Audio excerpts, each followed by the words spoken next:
बहुत काल पहले, त्रेता युग से भी पहले, पृथ्वी पर एक अप्सरा थी। नाम था मथुरा। वह स्वर्ग लोक में निवास करती थी और अपनी सौंदर्यता व मधुर वाणी के कारण देवताओं में विख्यात थी। एक दिन वह भगवान शंकर के कैलाश पर्वत पर पहुंची, जहां माता पार्वती भगवान शिव की आराधना करने में लीन थी। मथुरा के हृदय में भगवान शिव के प्रति भक्ति और आकर्षण जाग उठा। उसने भोलेनाथ का ध्यान किया और सोचा, काश मैं इन्हीं की अर्धांगिनी बन पाती। उसकी भावना निर्मल थी, किंतु एक भूलवश उसने शिव के तप में विघ्न उत्पन्न कर दिया। जब माता पार्वती को इसका आभास हुआ, तो उन्होंने क्रोध में मथुरा को श्राप दिया। हे अप्सरा, तूने मेरे स्वामी के ध्यान में विघ्न डाला है, इसलिए तू अब अप्सरा नहीं रहेगी।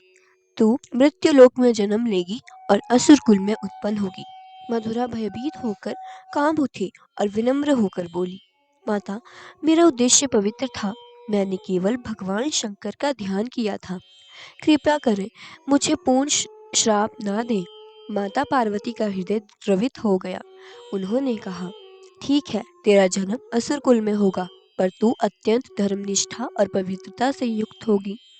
इसी श्राप के संग मधुरा ने मानव लोक में जन्म लिया। वह बनी मायासुर और हेममाला की पुत्री। नाम रखा गया मंदोदरी। मंदोदरी का रूप वही दिव्य मधुरा जैसा था, शांत, तेजस्वी और करुणामयी।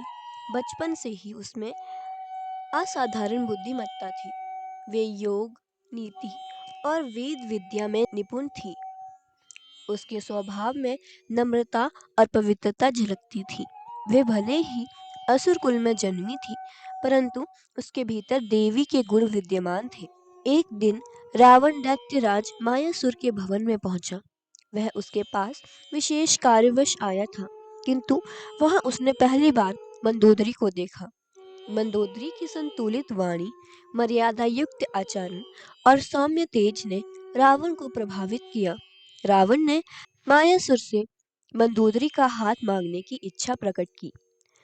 मायासुर जानता था कि रावण शिव भक्त है, अत्यंत बलशाली है और लंका का अधिपति होकर असुर कुल के लिए महान सहयोगी सिद्ध हुआ है। फिर भी वह यह भी समझता था कि रावण का स्वभाव उग्र है। बहुत विचार विमर्श के बाद मायासुर ने मंदोदरी से उसकी राय पूछी। मंदोदरी विनम्र स्वभाव की थी।